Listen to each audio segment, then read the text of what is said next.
Jayashree ma'am आज घास कहीं तोलुଛନ୍ତି घरे किसी पूजा पूजी अच्छी कि?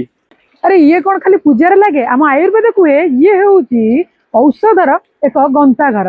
जदि तोर कौन जगह घा कि खंडिया एक्सेस ब्लीडिंग होची से ब्लीडिंग को तुरंत रोकने हेले ए घास को प्रथम धोईबू छेचीबू तार रसटा को सही घारे बा खंडियार आप्लाय करू देखू से घा तोर तुरंत भल हो। सबुठ इम्पोर्टाट कथा जदि पीरियड्स टाइम रे हेवी ब्लीडिंग होची तोर आखि पोड़ा होची तो नाकरू रक्त बाहरुची कौन भी जगह इन्फेक्शन है तोर पोड़ा जला होची ताहले एई घासर जूस तू पीवा तो पाई अत्यंत आवश्यक।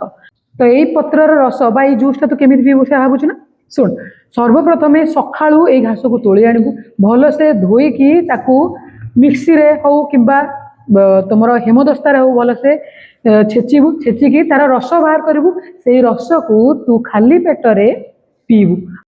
शुणु बुझा टे चेष्टा कर गोटे दिन पीले यार बेनिफिट किसी भी मिलनी यार जूस बा पत्रर रस को सबुदिन सकाळे खाली पेटरे ते पीबार अच्छी आ घंटे रु 2 घंटा पर्यंत बिल्कुल किसी भी खाइबुनी कौन बुझिलु। राधे राधे।